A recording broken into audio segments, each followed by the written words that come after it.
Hello, welcome all of you for the final session in this particular module. I was talking previously about the temperature stresses in the composite bar. So, let us try to establish the equations. So, let the temperature of the bar is raised by delta T, and let us assume that alpha 1 is greater than alpha 2. So, if you look at this particular sketch, see, this is the composite bar of original length L up to this. Because of the temperature rise, because alpha 1 is greater than alpha 2, this bar, that is the top bar, will undergo a free thermal expansion equal to alpha 1 delta TL. Likewise, bar 2 will undergo a thermal expansion of alpha 2 delta TL. See, bar 2 expands up to this, bar 1 would like to expand up to this level. Since both the bars elongate to the same level, say this is the level, up to delta L, the bar 1, that is whatever we are having, will be compressed, bar 2 will be elongated. So, that means compressive forces are reduced in the top bar, tensile forces are introduced in the bottom bar, such that both the bars undergo an uniform elongation of delta L. So, with this we will proceed. Free expansion in the bar 1 is alpha 1 delta TL. This is what I am indicating, alpha 1 delta TL. Free expansion in the bar 2 is alpha 2 delta TL. This was the one. Since both the bars expand by delta L, together we have the following condition. Bar 1 delta L is less than alpha 1 delta TL. So, the bar gets compressed, resulting in compressive stresses. Bar 2 delta L is greater than alpha 2 delta TL. The bar gets stretched, resulting in tensile stress. So, compressive strain in bar 1, we will find out epsilon 1, change in length, that is alpha 1 delta TL minus delta L divided by L. The tensile strain in the bar 2, that is epsilon 2, is delta L minus alpha 2 delta TL divided by L. So, depending upon the inequality here, so when I am subtracting it, I am trying to subtract with always resulting with a positive value, that is alpha 1 delta TL minus delta L, because this is greater than this. Now, because this is greater than this, I am deducting this. So, we will have compressive strain in bar 1, then tensile strain in bar 2. Next, we will add up these two strains, epsilon 1 plus epsilon 2. So, if I add up these two with these values, if we simplify it, we will get it as alpha 1 minus alpha 2 times delta T. Now, let sigma 1 and sigma 2 be the temperature stresses in the bars. The above equation can be written as epsilon 1, I can write it as stress divided by modulus of elasticity, epsilon 2 stress divided by modulus of elasticity. This is equal to alpha 1 minus alpha 2 times delta T. Now, in the absence of external forces, there are no external forces that are acting. For equilibrium, what should happen? Compressive force in bar 1 should be equal to tensile force in bar 2. This condition leads to the following relation. Compressive force in bar 1 sigma 1 A1 is equal to the tensile force in bar 2, which is equal to sigma 2 times A2. So, from this, using the above two equations, temperature stresses in both the bars can be computed. So, we will use this condition, we will use this equation. Here we can establish a relationship between sigma 1 and sigma 2, put these values here, get the value of sigma 1 and then hence get the value of sigma 2. So, the interesting things that you have to note are, since alpha 1 is greater than alpha 2, if the temperature of the composite bar is reduced, then a tensile stress will be developed in bar 1 and a compressive stress will be developed in bar 2. If the temperature is increased, here you will have compression, here you will have tension, whereas if the temperature of the composite bar is reduced, then a tensile stress will be developed in bar 1 and a compressive stress will be developed in bar 2. So, let us try to work out a numerical example, the 12th example here. A steel flat of 20 mm by 10 mm is fixed with aluminum flat of 20 mm by 10 mm so as to make a square section of 20 mm by 20 mm.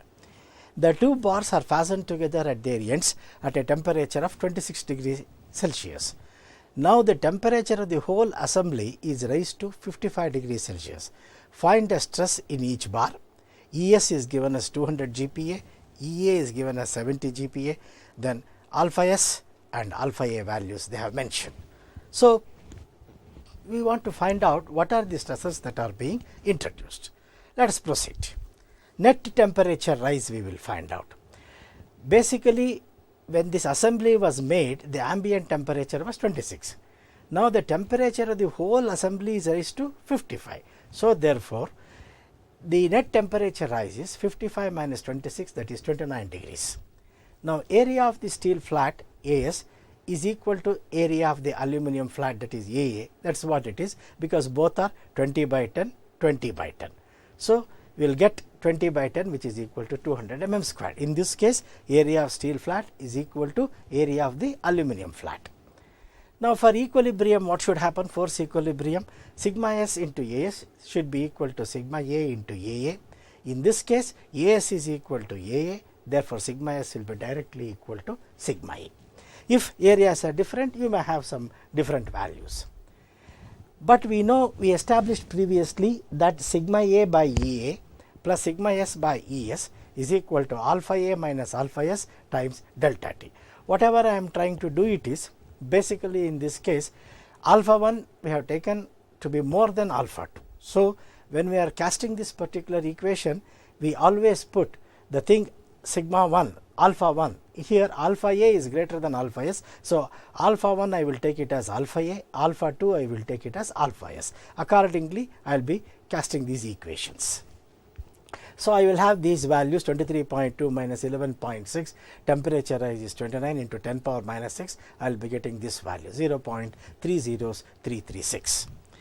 Now we will take this value, this equation, sigma S by 200,000, sigma A divided by 70,000 is equal to this condition.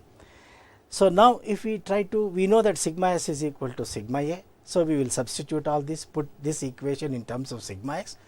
So we will find out that sigma S tensile will be equal to sigma A compressive, which is equal to 17.44 MPa, as alpha A is greater than alpha S. So that means whichever material is having higher coefficient of linear expansion will be subjected to a compressive force, and the material which is having lesser coefficient of expansion will be subjected to a tensile force. The stresses should be equal to 17.44 MPa. Yes. So these are some of the problems which I thought I will illustrate with respect to temperature stresses in the form of a single bar and in the form of compound bars. Next, let us move on to the concept of what is called simple shear stress and shear strain. See, the kind of stresses that we have studied are, number one, direct stresses or simple stresses caused due to application of load, also caused due to temperature changes. Now we will introduce a different type of stress that can be present in structural elements. See, consider a rectangular block which is fixed at the bottom. I am considering a rectangular block which is fixed at the bottom, and a force F is applied on the top. See, throughout our examples, whatever we have studied, the force used to be applied in the longitudinal directions. Means we used to apply force perpendicular to the cross section like this. Whereas now here the forces are being applied on the top of the block. So consider a rectangular block which is fixed at the bottom, and a force is applied on the top surface as shown in the figure A. Now equal and opposite reaction F will develop on the bottom plane and constitutes, this will form a couple. This F, this is the applied F, this is the reactive F. So they form a couple and constitutes a couple tending to rotate the body in a clockwise direction. The body will rotate in clockwise direction.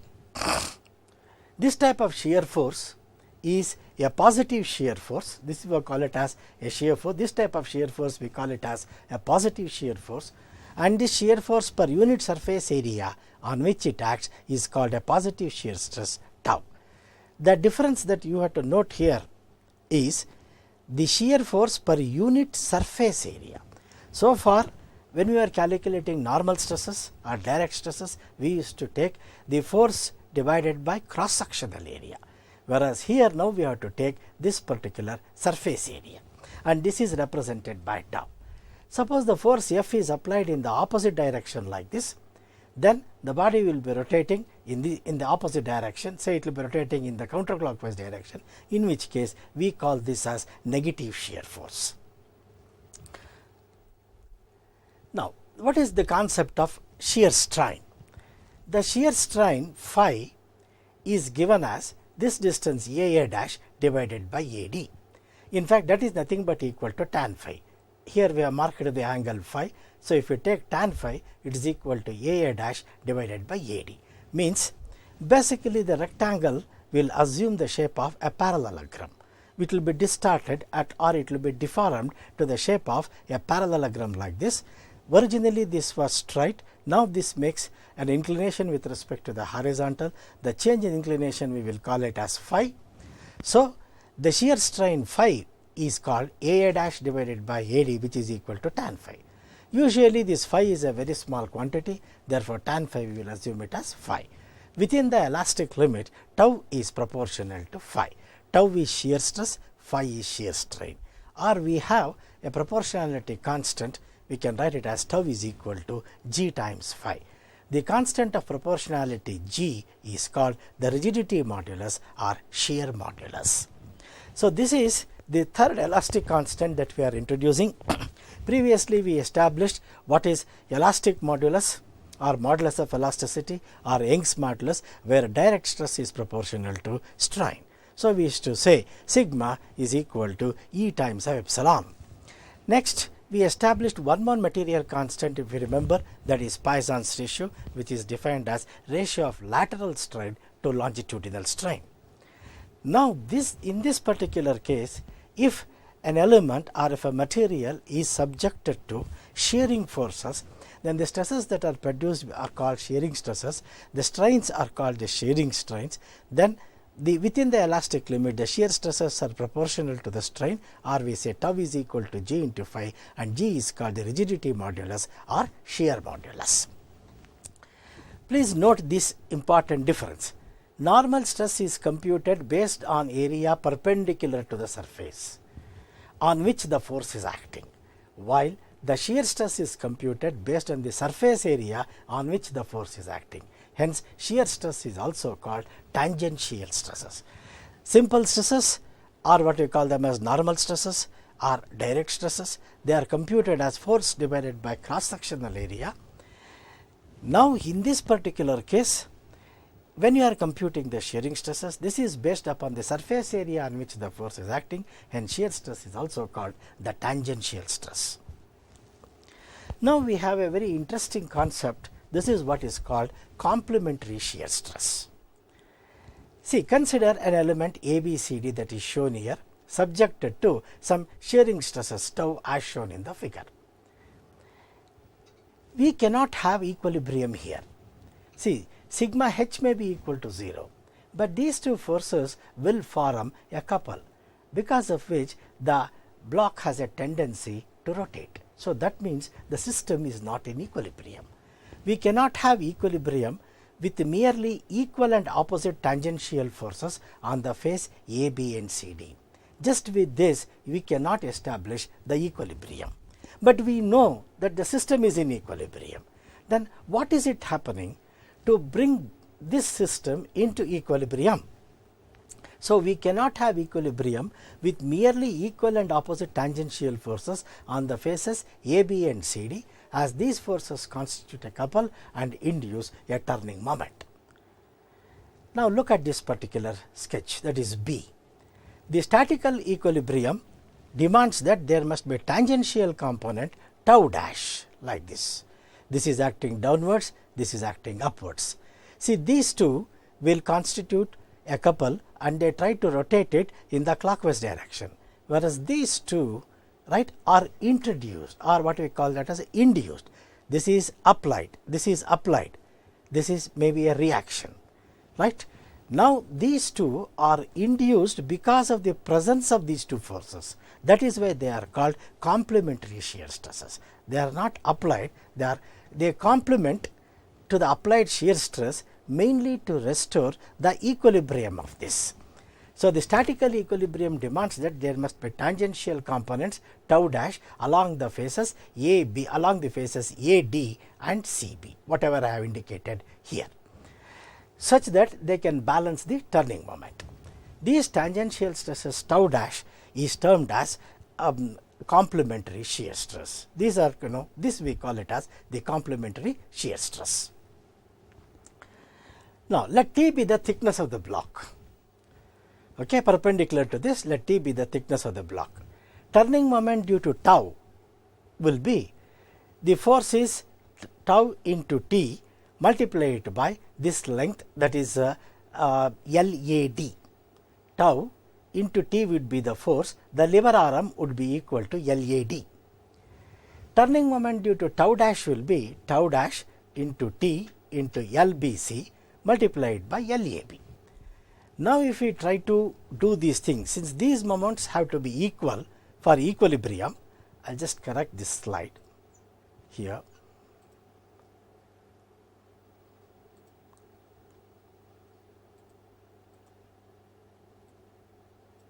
Yes. I will proceed again. Turning moment due to tau will be tau into T, this is the force, tau into T into LAB is the force, and the perpendicular distance is, we will take it as BC.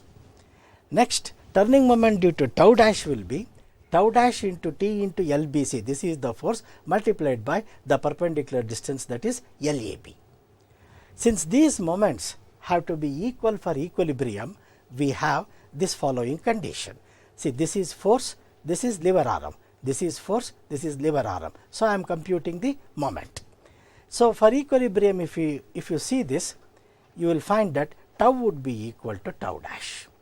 That means, we conclude that intensities of shearing stresses across two mutually perpendicular planes are equal. So, this is the concept of what is called the complementary shear stress. So, first is how to find out these moments. This is the shear stress, this is the area, this is the lever arm, this is the shear stress, this is the area, I will get the force multiplied by lever arm. Since the two moments have to be same, I will just equate them. So, all these things will cancel out and we get tau is equal to tau dash. That is, intensities of shearing stresses across two mutually perpendicular planes are equal, means tau would be equal to tau dash. Now, we go for another type of strain. This is what is called the volumetric strain. This is probably, we can say, the fourth type of strain that we are considering. Number one, we considered longitudinal strain, next lateral strains, next we considered shear strains, and now we are coming for the volumetric strain. This refers to the slight change in the volume of the body resulting from three mutually perpendicular and equal direct stresses, as in the case of a body immersed in a liquid under pressure. See, that means, suppose you take a body and if you immerse it in a liquid which is under pressure, on all the faces, right, on all the faces the forces will be acting. So, that can be resolved into, we can say that the block is subjected to, right, equal direct stresses on three mutually perpendicular faces, as in the case of a body immersed in a liquid under pressure. This is defined as the ratio of change in volume to the original volume of the body. How do we define volumetric strain? We define volumetric strain as the ratio of change in volume to the original volume of the body. Now, let us consider a cube of side A strained so that each side becomes A plus or minus delta A. That is, either it could be subjected to tensions in three mutually perpendicular planes, or it could be subjected to compression, right, on three mutually perpendicular faces. Accordingly, what is going to happen? The side of the cube could become A, right, plus delta A, or A minus delta A. So, we will say, consider a cube of side A strained so that each side becomes A plus or minus delta A. Therefore, the linear strain you can write it as delta A divided by A. So, change in volume would be equal to A plus or minus delta A whole cube, because it is a cube, A plus or minus delta A whole cube minus A cube, which simplifies to plus or minus 3A square delta A. When we are writing this, we are ignoring small higher order terms like delta A cube, we will ignore it, delta A squared we will ignore it. We will consider terms which are really significant to us, that is the first two terms here, A cube plus this plus or minus 3A square delta A minus A cube. So, A cube will cancel out and I will be getting plus or minus 3A squared delta A. This will give me the change in volume. Now, volumetric strain epsilon V, I will write it as plus or minus 3A square delta A divided by A cube, that is change in volume divided by original volume, simplifies to plus or minus 3 times delta A divided by A. The linear strain is just delta A divided by A, because the change in length is delta A divided by the original length. Whereas, if you go by the volume basis, the volumetric strain would be equal to plus or minus 3 times delta A by A, from which we can write the following conclusion. The volumetric strain is 3 times the linear strain. Delta A by A is linear strain. So, we make one important conclusion that the volumetric strain is 3 times the linear strain. So, now we are going to introduce another elastic constant, and that is what is called the bulk modulus. This is defined as the ratio of the normal stresses to the volumetric strain and is denoted by K. So, this should be the fourth elastic constant. First is elastic modulus, second one we can say Paisans ratio, third one is rigidity modulus, and this is bulk modulus. In bulk modulus, it is defined as the ratio of normal stresses to the volumetric strain and is denoted by the letter K. So, K is equal to stress P divided by the volumetric strain, that is epsilon V. This is also an elastic constant of the material in addition to the modulus of elasticity U, the shear modulus G, and Paisans ratio nu. So, that means now we are having different elastic constant. Do we have any relation between them? Answer is yes. So, now let us see what is the kind of a relation that we can derive between the elastic constants E, G and nu first. See, let us consider a cube of material of side A. The length is side A, that is A. This is also A, this is also A. Subjected to the action of shearing stresses, this is tau, tau. As well as we know that for equilibrium we should have complementary shearing stresses, and the complementary shearing stresses will be equal to the applied stress. So, consider a cube of material of side A subjected to the action of shear and complementary shearing stresses and producing the deformed shape as shown in the figure. So, what is going to happen? This diagonal will elongate, this diagonal will shorten, means a rectangle whatever or a square will take the shape of a parallelogram like this. Now, since within elastic limits the strains are small, this angle ACB may be taken as 45 degrees. I am taking it as a cube, so therefore, this angle is 45. The strains are small, so for all practical purposes, we make the assumption that this angle is also equal to 45 degrees. See, since angle between OA and OB is very small, this angle is going to be very small because the strains are all very small quantities. Hence, OA can be approximately taken as equal to OB. OA is approximately taken as equal to OB. So, BC will give me the change in length of the diagonal. That means, originally it was OA, now it has taken this, but it has gone up to OC. This portion OC I can split it as OB plus BC. OB is equal to OA, which is original length. This is the change in length. So, BC is the change in length of the diagonal, that is OA. This would be the change in length. Now, this I can write it as strain in the diagonal OA. Suppose I want to find out the strain in this diagonal OA. It is the change in length divided by the original length. Change in length is BC divided by the original length is OA. BC can be written as AC cos 45 degrees. This is 45 degrees. So, from this triangle and trigonometry, I can write BC as equal to AC times cos 45 divided by OA. This is what we want. We know that this angle is A, that is this side is A. So, if I want OA, the hypotenuse I am getting it. So, I can write it as A divided by sin 45. So, BC is equal to AC times cos 45, whereas OA is equal to A divided by sin 45. So, now we know that cos 45 and sin 45, the values are same, so they will cancel out, or you can say tan 45 is equal to 1. So, now what is it going to happen? You can write it as AC, right, divided by these values, that is cos 45 is 1 by cos 45 is 1 by root 2, sin 45 that is 1 by root 2, means it will go here, that means this will become AC divided by 2A, or we can write it as AC, you can write it as A times 5 divided by 2A, or A and A will cancel out. So, that is equal to 5 divided by 2. So, that means what is that we are going to have? Here I made a small mistake while explaining it, please follow this. It is AC into cos 45 into sin 45 divided by A. So, cos 45 is 1 by root 2, sin 45 is 1 by root 2, or it is AC divided by 2A. AC I can write it as A times 5 divided by 2A, which is equal to 5 divided by 2. So, it is found that strain along the diagonal, the strain that is along the diagonal is numerically half the amount of shear strain. Phi is the shear strain. If phi is the shear strain, the strain along the diagonal is numerically half the amount of shear strain. This is one important conclusion that you have to make. But from the definition of rigidity modulus, we have G is equal to tau divided by phi.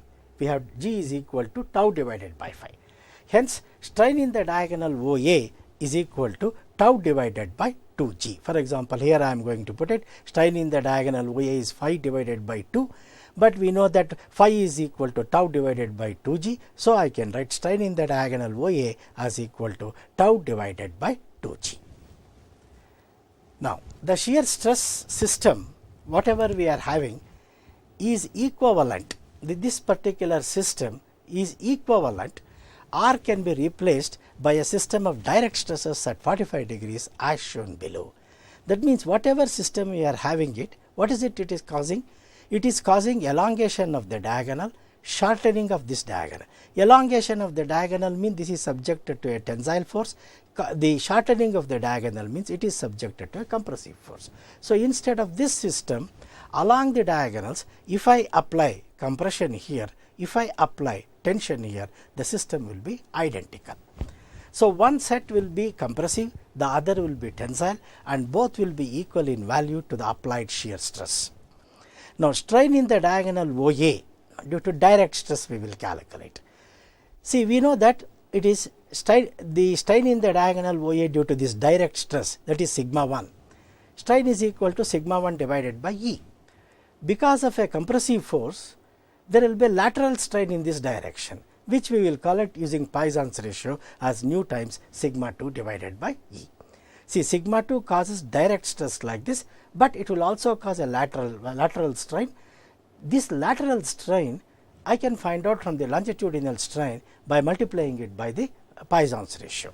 So, strain in the diagonal OA due to direct stresses, I can write it as sigma 1 divided by E minus nu times sigma divided by E. This we know that sigma 1 and sigma 2 both are equal to what? Tau value. For example, sigma 1 is tau, then sigma 2 is equal to minus tau. Why? This is compression and this is tension. I will take tension as positive, compression as negative.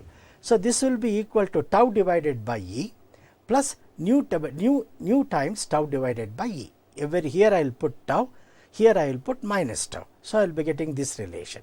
Simplifies to tau divided by E into 1 plus nu. So, equating the strain along the diagonal we have, see, once we have established previously strain along the diagonal OA as equal to tau by 2G.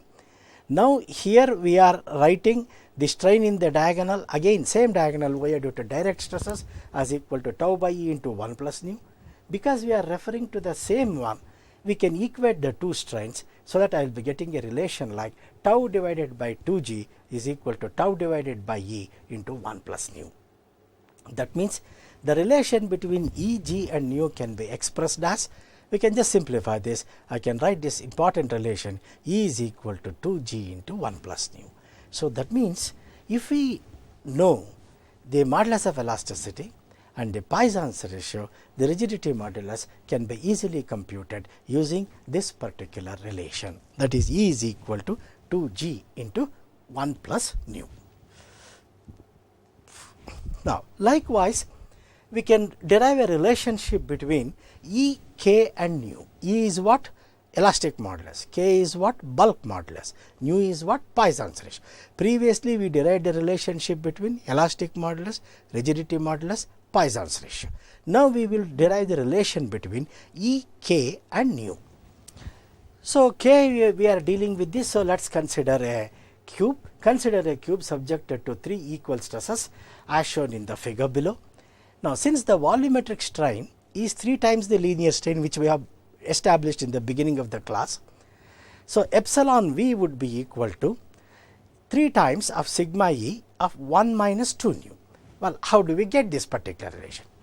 I will follow from here. See, strain in any one direction, if I write it, nu by, that is sigma divided by any one direction. Suppose I am going to consider this direction, it is directly sigma divided by E.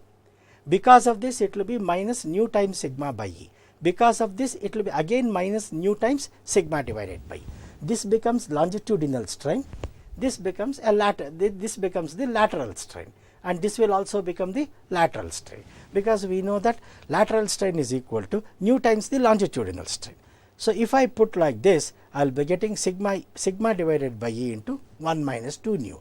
Why do we take negative signs here? It is because lateral strain is always opposite of longitudinal strain. If the longitudinal strain results in increase in the dimension, the lateral strain will result in decrease in the dimensions and vice versa. So because of that opposite nature, we attach a negative sign. These things we did it in the beginning when we were trying to define the Paisans ratio.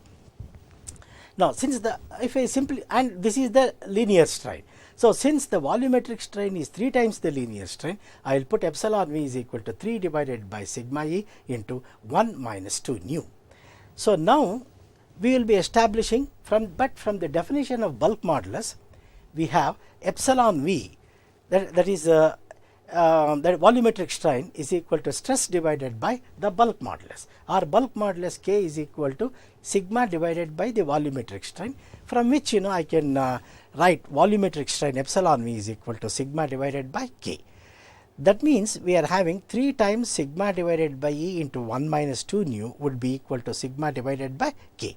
I am calculating the volumetric strain from linear strain and from the definition of bulk modulus, from which if we try to simplify the relation, we get E is equal to 3K into 1 minus 2 nu.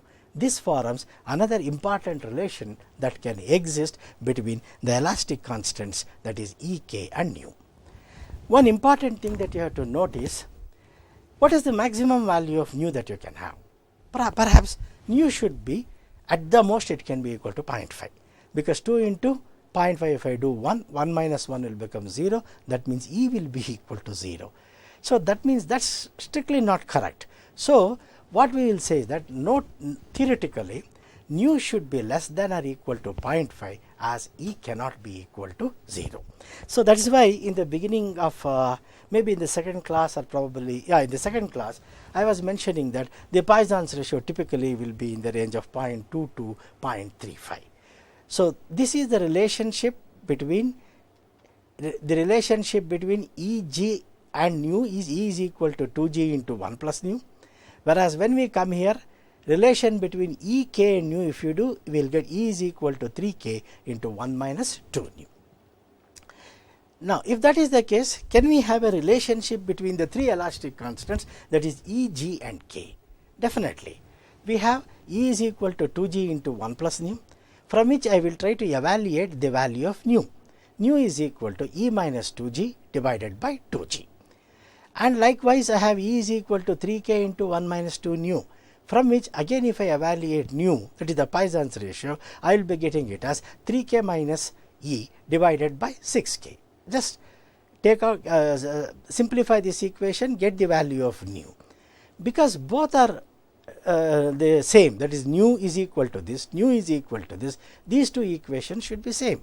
So, E minus 2g divided by 2g would be equal to 3k minus E divided by 6k. If I substitute, if I do all this calculation, simplification and other things, we get one more relation like E is equal to 9gk divided by 3k plus g. So, that means we can derive relationship between this elastic modulus, rigidity modulus, Paisans ratio as E is equal to 2g into 1 plus nu, relationship between elastic modulus, bulk modulus and Paisans ratio, E is equal to 3k into 1 minus 2 nu. Then the relation between E, g and k would be E is equal to 9gk divided by 3k plus g. That means if you can perform one direct tension test, I can determine the modulus of elasticity from that.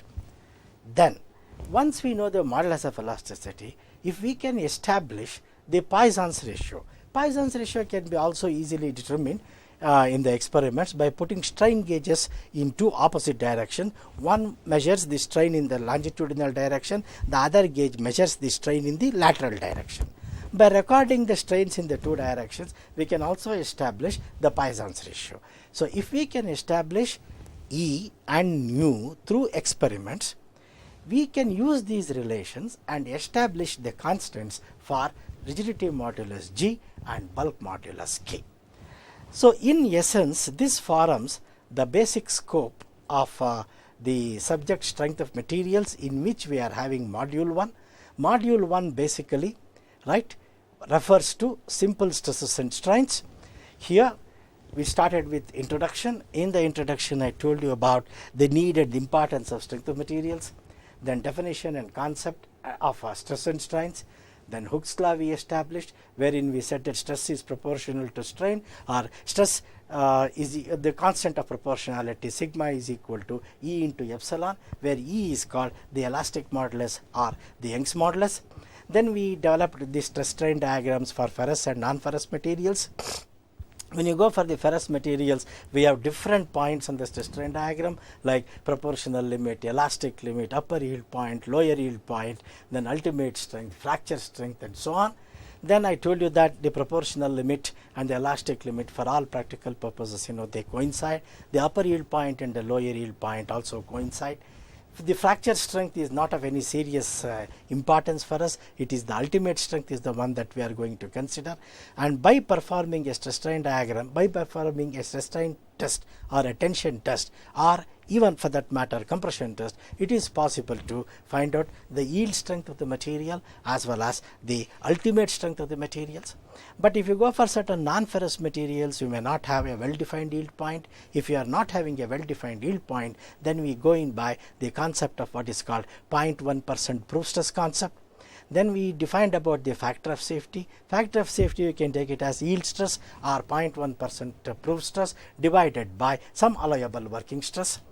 And the reasons why we require factor of safety and other things, I discussed it during the course when I was trying to introduce this particular concept. It is mainly because of uncertainties in loading, uncertainties in production, and probably some uncertainties or errors that might have come in while establishing the properties.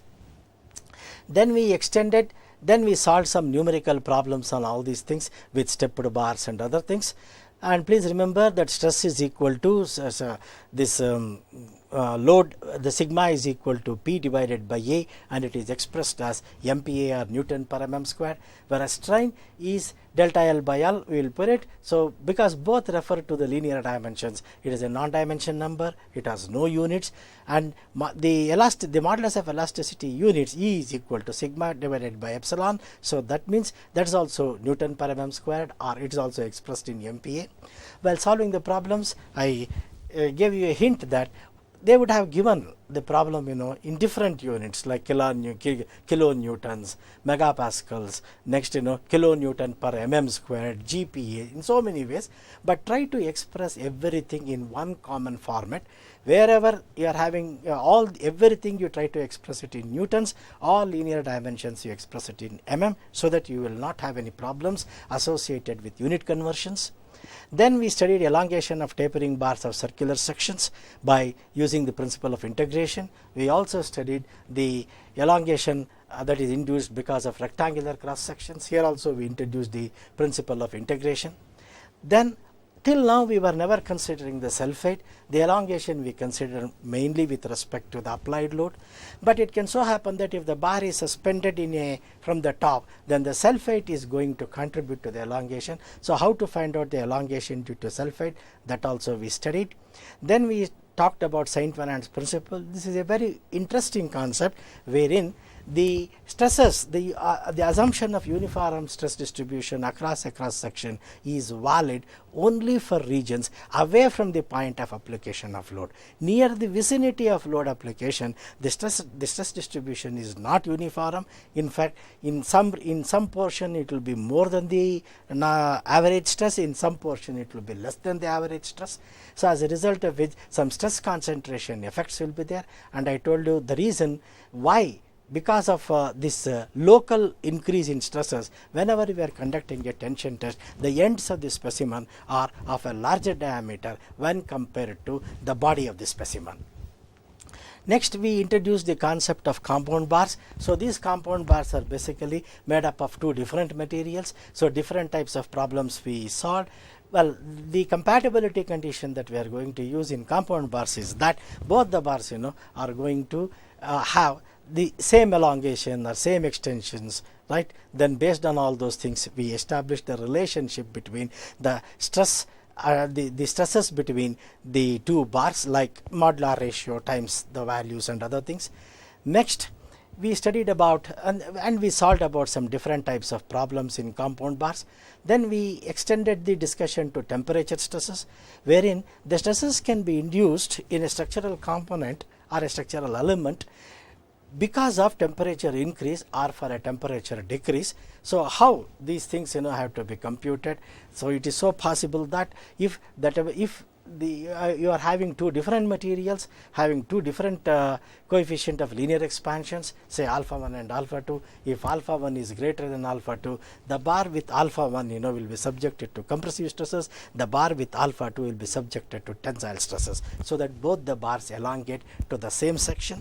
So we studied this temperature stresses for a single bar as well as for the compound bars subjected to temperature stresses. We tried to solve some problems based on which we were able to really see the stresses that are going to be produced. Next, we introduced the concept of what is called state of simple shear. Then we also introduced the concept of complementary shear. The complementary shear is coming mainly from the consideration of the equilibrium. So, and we proved that the complementary shear stress will be equal to the applied shear. So that means if you are having tau like this, that is acting like this, right? If they are coming it like this, here the shear forces will be acting in a perpendicular plane, and the shearing stresses that are going to be put on all the four faces will be equal, but they will be acting in such a manner that the equilibrium or the rotation is not there. So one is trying to rotate in anti-clockwise direction, the other one will rotate it in the clockwise direction, so that it remains in equilibrium. Then we introduced the concept of the relationship between shear stress and shear strain, and that constant is what is called the rigidity modulus, that is tau is proportional to phi, or tau is equal to g times phi. Then later we introduced the concept of volumetric strain, that is volumetric strain can be defined as the ratio of change in volume to the original volume. So in which case we found that if P is the direct force that is acting on three mutually perpendicular planes, K is the bulk modulus, epsilon V is the volumetric strain. We can also write the volumetric strain basically epsilon V is equal to P divided by K, or K is equal to P divided by epsilon V and other things. Then we they established the relationship between the various elastic constants, that is E elastic modulus, G shear modulus, K is the bulk modulus, nu is the Paisans ratio. So we determined the relation between first E, G and nu, that is relationship between modulus of elasticity, rigidity modulus and Paisans ratio. Next, we extended our discussion to develop the relationship between E, K and nu, that is the elastic modulus, the bulk modulus and the Paisans ratio. Using these two equations, eliminating the Paisans ratio from both the cases, we were able to establish relationship between the three elastic constants, that is E, G and K. Well, this was the subject, the contents that are put in this module 1. I tried to cover the portions. Well, the entire course material, the lecture notes, is available to you in the form of a PDF. Please check the website from where you can download it. All the things, whatever you have seen in the slides, everything has been put. In fact, more description is given in my lecture notes. So I suggest that you study all those things. In case you have any doubts and other things, you can always reach me on my email. So please note my email address. It is vvietcivil@gmail.com. So I am available, so you can send your mails. I will try to clarify. Anyway, I greatly enjoyed teaching these things, these basic concepts of strength of materials related to simple stresses and strains.